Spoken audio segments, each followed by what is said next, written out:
Hello and welcome. This is Rhonda Dalton from This Life Goes On. I'm here today to demonstrate how to finish a piece of furniture from start to finish. The piece behind me is what I'll be referencing today as I work on the finish that I'm doing. I'll be doing stenciling and applying two different kinds of paint on this project, and then also a varnish as a top coat. So first of all, what I like to do is go through the products that I'll be using today. So when I first decide to paint a piece, the first thing I need to do is clean it. And my favorite cleaner to use is Simple Green. And this is going to be backwards in my camera. So I use the Simple Green. You just spray it on a little bit and take a damp cloth and wipe it off, or these shop towels, these blue ones work really nice too. But you want to make sure that you get all of this off. You don't want any residue on there, and in case the paint might not stick to that area, it's best to make sure you have it all rinsed off really well.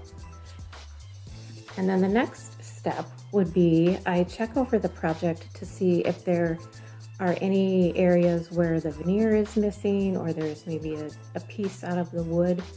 And what I do to repair those areas is I use Bondo body filler for cars.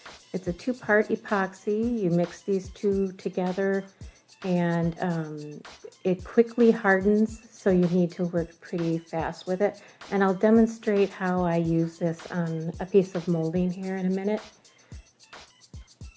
And then once that's dried, and I let that dry for at least a couple of hours before I paint. So then my next step would be painting.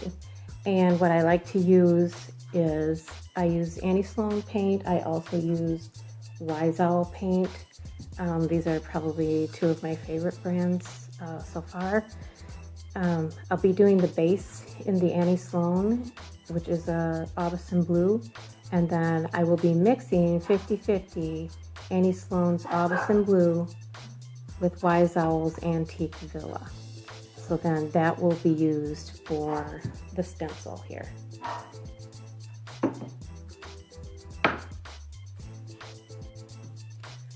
Okay, so I'm ready to get stenciling here, and what I want to do first of all is show you how to apply the paint to the stencil brush.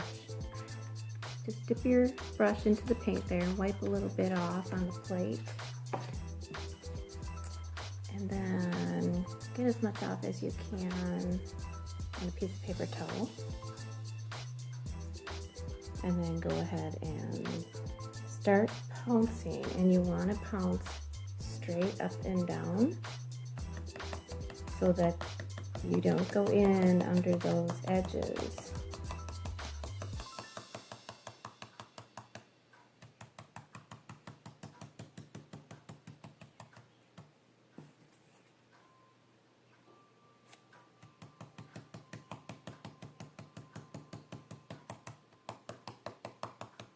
I'll do this entire piece, and then I'll come back and show you when I have it completed.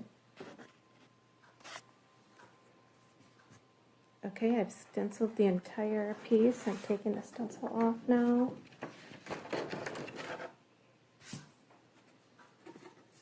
And there we have it. So as you can see, I did one full pattern, and then I started another one down here. And now I'll just wait about 20 minutes or so for this to dry, and then I'll be able to varnish. All right, I'm ready to add the varnish here, and like I said, I have Wise Owl matte varnish that I'm using. So I'll pour a little bit in a clean container here. I'm not going to pour in much because I won't need much for this. That's all that I have in there for this board here. It doesn't take much at all because you want to use very thin coats. You don't want to go on super thick, because that if you put varnish or poly or anything on too thick, you'll have cloudy areas, and you don't want that. So I just got a tiny bit on my brush here and start working it in.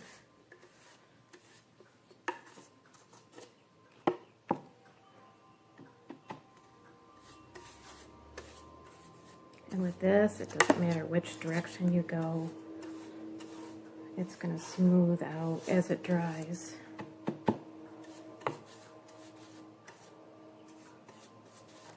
That, yeah.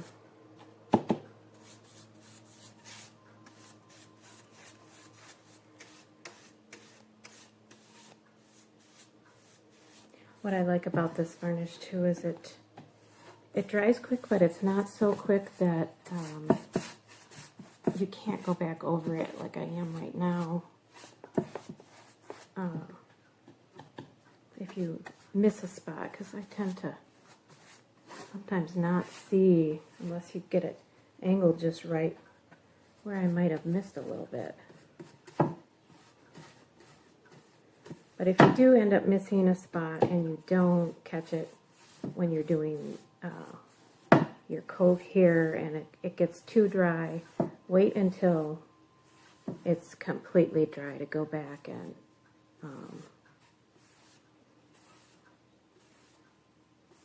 cover that area. Okay, so I have it all coated with one coat.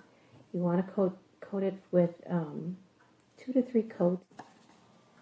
Okay, here is the finished product with the Annie Sloan Aubusson Blue as the base coat.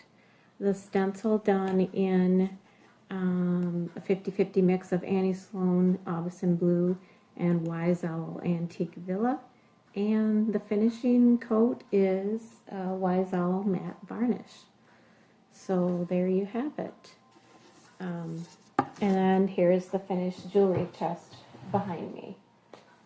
So I think it turned out quite nice, and